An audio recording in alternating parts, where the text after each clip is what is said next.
Hello guys, welcome back to my channel easy education. आज के इस वीडियो में हम पढ़ रहे हैं मेटाफिज़िकल पोएट्री।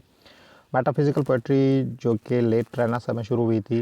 लेट रेनेसां के पोएट्स को हम दो हिस्सों में तकसीम करते हैं। पहला हिस्सा उसमें कबीलियर पोएट्स है और दूसरा है मेटाफिज़िकल पोएट्स। इनको हम मेटाफिज़िकल पोएट्स क्यों कहते हैं कि इनका एक ख़ास बैकग्राउंड है। मेटाफिज़िकल पोएट्स जो हैं उनमें सबसे पहला नाम जॉन डन का है और यही सबसे बड़े इनके लीडर थे, सबसे बड़े इनको ये जो बाकी सारे पोएट्स हैं ये इनको फॉलो करने वाले थे जॉन डन को। सबसे पहला नाम जॉन डन है, उसके बाद एंड्रू मार्वल है, George Herbert, Richard Crashaw, Henry Vaughan, Abraham Cowley, Thomas Traherne, John Cleveland, Richard Leigh, Edward Benlowes. ये सारे नाम जो हैं इनमें सबसे बड़ा नाम जॉन डन का है और ये पोएट्स मेटाफिज़िकल पोएट्स कहलाते हैं। तो मेटाफिज़िकल पोएट्स हम इनको क्यों कहते हैं? तो सैमुअल जॉनसन जो कि 18th सेंचुरी के सबसे बड़े राइटर थे, उसने एक किताब लिखी थी lives of the most eminent English poets. उसमें उसने सैमुअल जॉनसन ने 52 पोएट्स को उनकी जो बायोग्राफ़ी थी उनको बयान किया था। जब वो इब्राहिम कावली, यहाँ पे नोट करना आप, इब्राहिम कावली को जब वो डिस्कस कर रहे थे, जब उनकी बायोग्राफ़ी को डिस्कस कर रहे थे, जब उनको चैप्टर को इब्राहिम कावली के चैप्टर को पढ़ रहे थे, वो उसके बारे में बता रहे थे, तो उस वक्त उन्हें मालूम हुआ। मैं आपको एक इंटरेस्टिंग बात बताऊँ, इन मेटाफिज़िकल पोएट्स को खुद को भी नहीं पता था कि वो मेटाफिज़िकल पोएट हैं या उनकी जो पोएट्री है वो मेटाफिज़िकल पोएट्री कहलाती है।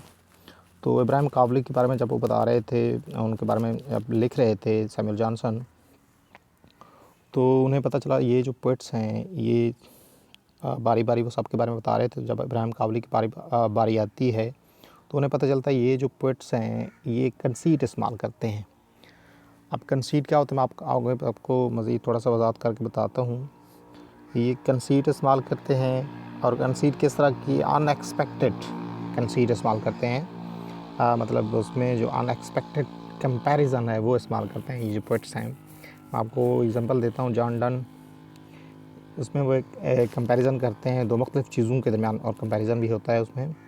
तो उसमें वो एक कंपैरिजन होता है, उसमें कहता है कि जॉन डन कहता है कि फ़ली के बारे में कहता है कि फ़ली एक कीड़ा है जो कि खून पीता है। वो कहता है ये खून मेरे बिलवड का भी पीता है और मेरा भी खून पीता है और मेरा और मेरे बिलवड का जो खून है वो इस कीड़े में, फ़ली में मिक्स हो जाता है। यूँ हम बग़ैर फ़िज़िकल कांटेक्ट के, फ़िज़िकल मिलाप के हम सेक्स कर लेते हैं बग़ैर मिलाप के। तो देखिए आप किस तरह वो पुट कंपैरिजन कर रहा है अनएक्सपेक्टेड, इसलिए हम कह रहे हैं कि ये जो कंपैरिजन करते थे अनएक्सपेक्टेड होता था।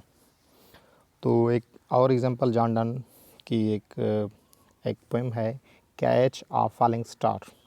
तो उसमें वो कहते हैं कि जिस तरह एक गिरते हुए सितारे को पकड़ना नामुमकिन है, इसी तरह ये बात भी नामुमकिन है कि औरत वफ़ादार हो, वो लॉयल्टी साबित करे, ये बात नामुमकिन है।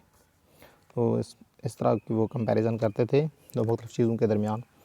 तो ये पोएट इसलिए मेटाफिज़िकल पोएट्स कहलाए और इनकी पोएट्री को हम मेटाफिज़िकल पोएट्री कहते हैं। थोड़ा सा अगर मज़ीद इसको वजाहत की जाए इस बात की मेटाफिज़िकल की, मेटा का मतलब होता है बियॉन्ड। अब देखिए यहाँ पे मैंने लिखा हुआ है। और फिज़िकल का मतलब है फिज़िकल द वर्ल्ड, मतलब फ़िज़िकल वर्ल्ड से बियॉन्ड, मतलब बहुत दूर, बहुत परे। मतलब ये जो फिज़िकल वर्ल्ड है उससे बहुत दूर की बात करते थे, मतलब ऐसी बात करते थे जो कि कोई आम इंसान सोच भी नहीं सकता उसके बारे में। तो इसलिए इसको हम मेटाफिज़िकल कहते हैं और इस तरह की पोएट्री को हम मेटाफिज़िकल पोएट्री कहते हैं। और ये जो पोएट्स इस तरह की कंसीट इस्तेमाल करते हैं उनको हम मेटाफिज़िकल पोएट्स कहते हैं। तो जॉन डन जिनको मोनार्क ऑफ विट भी कहा जाता है और इसी कंपैरिजन की वजह से, इसी अनएक्सपेक्टेड कंपैरिजन की वजह से, क्योंकि वो इसमें माहिर थे, एक्सपर्ट थे, इसलिए उनको मोनार्क ऑफ विट भी कहा जाता है। अगर थोड़ा सा मज़ीद मेटाफिज़िकल पोएट्री की वजाहत की जाए तो ये मेटाफिज़िकल पोएट्री में ऐसे कुछ क्वेश्चन पोएट्स की तरफ से रेज़ किए जाते हैं जिनका जवाब साइंस के पास भी नहीं है। अगर मैं ये कहूँ कि इसमें इस तरह के सवाल भी पूछे जाते हैं कि इंसान के सोचने की लिमिट क्या है, क्या मतलब क्या खुदा एग्जिस्ट करता है, क्या खुदा मौजूद है, या इसके अलावा इस तरह के क्वेश्चन भी किए जाते हैं कि भाई अगर जो कुछ हम देखते हैं क्या यही हकीकत है, अगर नहीं तो what is the difference between perception and reality. तो इस तरह के भी सवाल किए जाते हैं। इस तरह एक और सवाल अगर ये इसमें जो किए जाते हैं, ज़्यादातर किए जाते हैं मेटाफिज़िकल पोएट्री में जो मैंने पढ़ा है, उसमें ये एक सवाल भी किया जाता है कि क्या इंसान क्या इंसान का सब कुछ पहले से तय है, मतलब इंसान की तकदीर सबसे सब कुछ पहले से लिखा हुआ है, सब कुछ पहले से तय है। अगर ऐसा है तो इंसान, इसका मतलब है, अपनी मर्ज़ी से कुछ भी नहीं कर सकता। तो इस तरह के क्वेश्चन भी अरेज़ किए जाते हैं मेटाफिज़िकल पोएट्री में। तो उम्मीद है आपको ये वीडियो, ये कंसेप्ट समझ आया होगा। Thanks for watching.